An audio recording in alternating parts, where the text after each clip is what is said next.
والسلام على سید الانبیاء والمرسلین اما بعد فاعوذ باللہ من الشیطان الرجیم بسم اللہ الرحمن الرحیم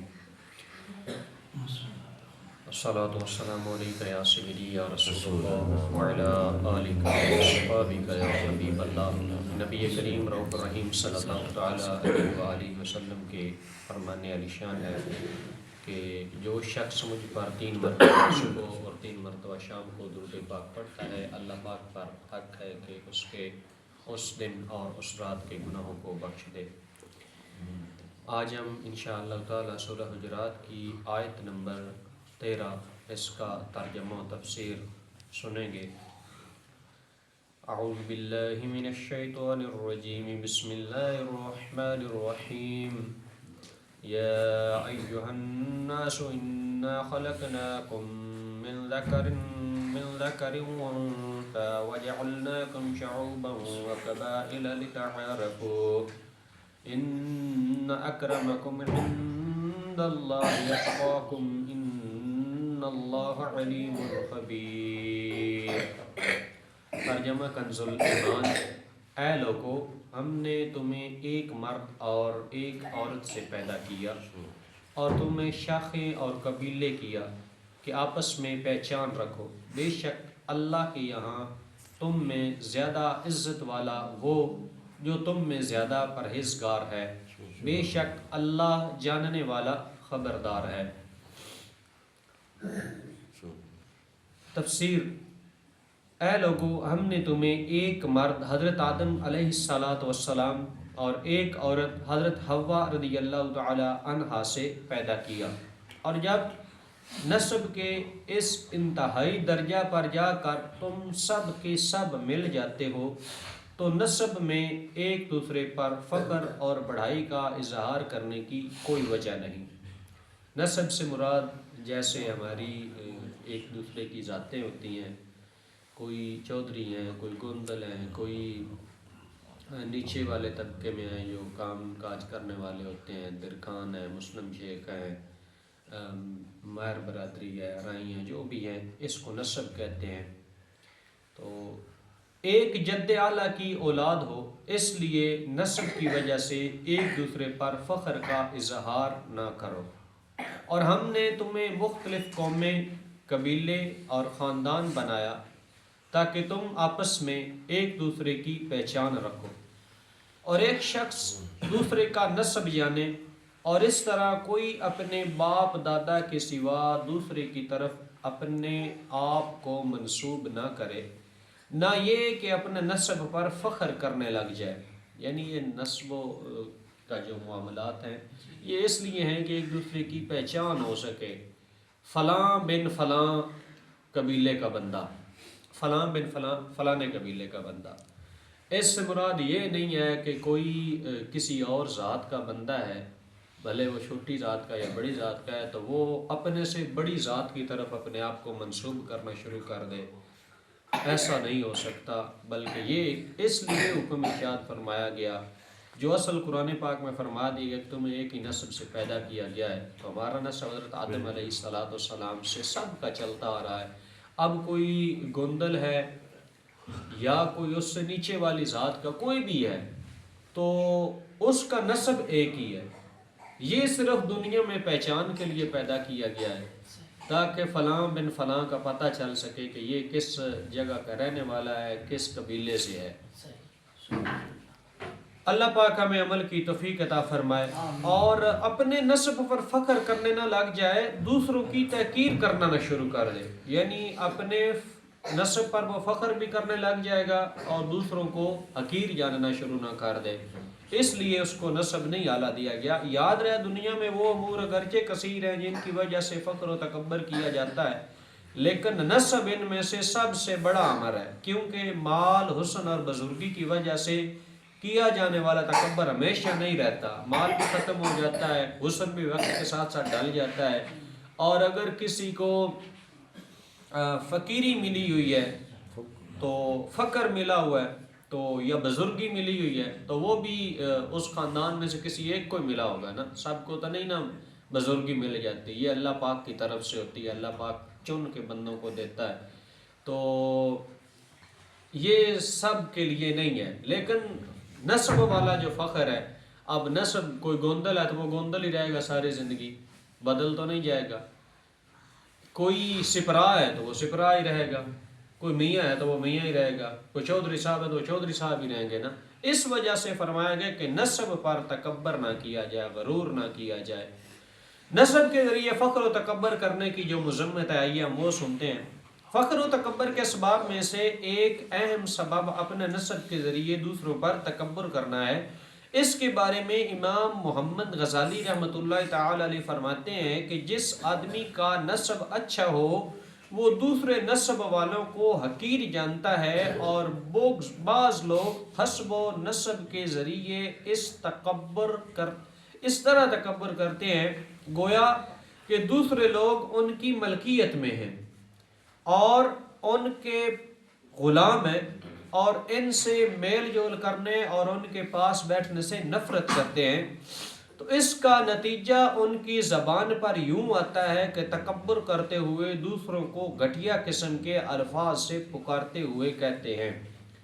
اب آپ اور میں اپنے معاشرے میں غور کریں کہ کوئی اگر ہم سے تھوڑا سا کم ہے تو ہمارے الفاظات اس کے ساتھ کیسے ہوتے ہیں، اس کے ساتھ ملنے جلنے کو دل کرتا ہے یا نہیں کرتا، یا ہمارے اندر جو پلنے والا تکبر ہے وہ ہمارے الفاظات سے ہمیں کیا ظاہر کروا رہا ہے کہ ہم واقعہ ہی کہیں حسب و نسب کی وجہ سے تکبر میں تو نہیں ڈوبے ہوئے، تکبر تو نہیں کر رہے ہم.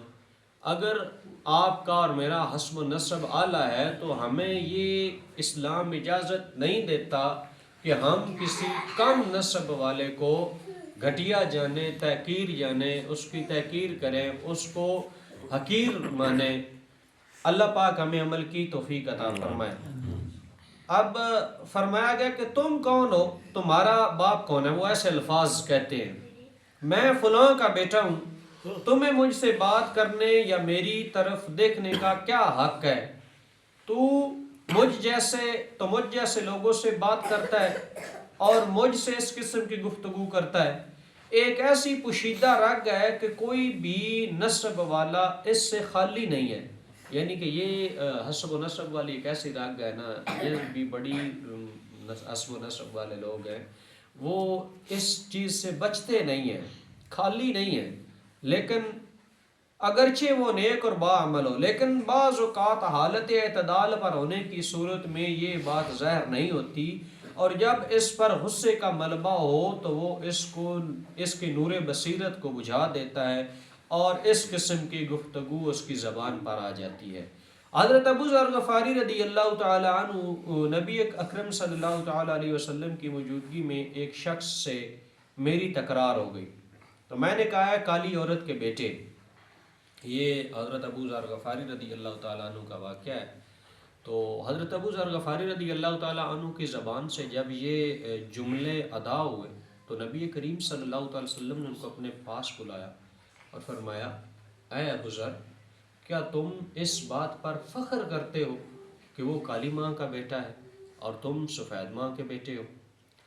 تو حضرت ابو ذر غفاری رضی اللہ تعالی عنہ کو اپنے اس جملے پر اتنی ندامت ہوئی کہ آپ نے اس سے معافی مانگی اور آپ زمین پر لیٹ گئے اور اس شخص کو کہا کہ اے اللہ کے نیک بندے، تیری بڑی مہربانی، مجھے معاف فرما دے اور اپنا پاؤں میرے چہرے پر رکھ دے. تو انہوں نے ایسا ہی کیا. آپ فرماتے ہیں کہ میں لیٹ گیا اور اس شخص سے کہا، اٹھو اور میرے رخسار کو پامال کر دو. یوں صحابہ کرام رضی اللہ تعالی عنہ کو اپنے اس طرح کے کہا ہوئے جملوں پر شرمندگی ہوتی تھی اور وہ فوراً معافی مانگا کرتے تھے.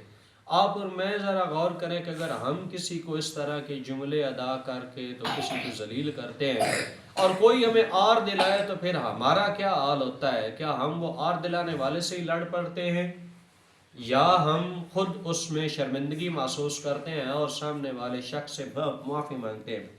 تو دیکھیے کس طرح نبی اکرم صلی اللہ علیہ وسلم نے اس سے تنبیہ فرمائی.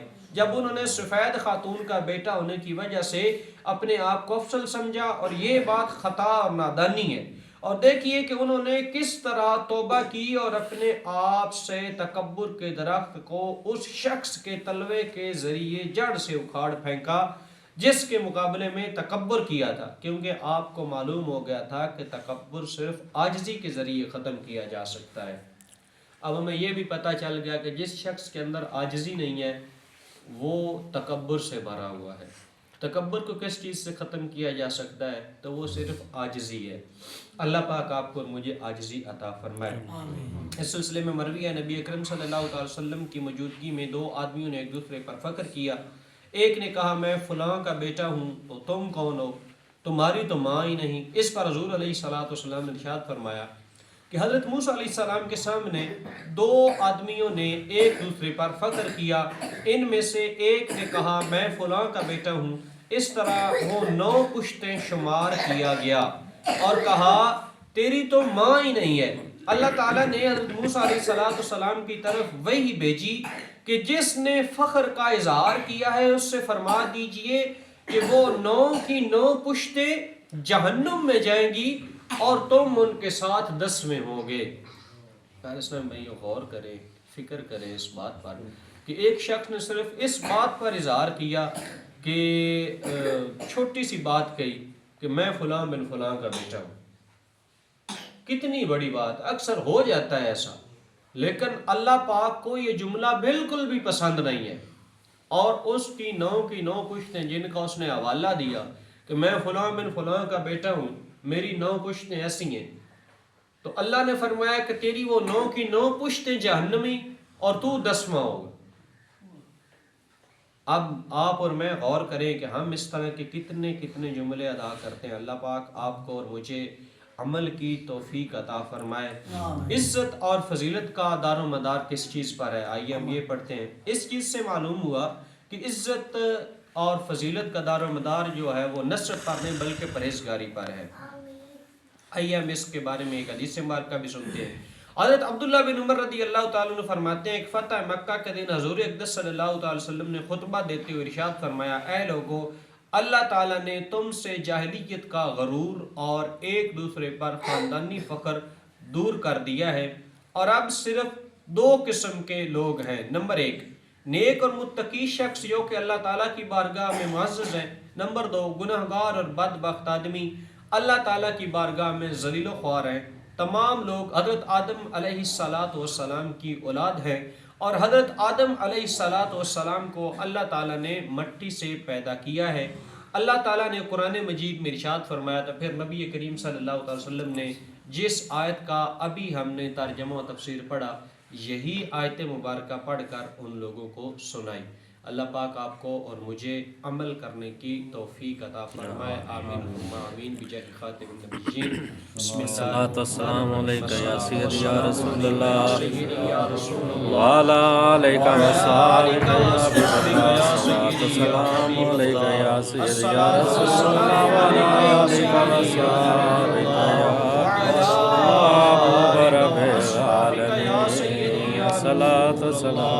الصلاة والسلام عليك يا سيدي يا رحمة للعالمين وعلى آلك وصحبك يا سيدي يا خاتم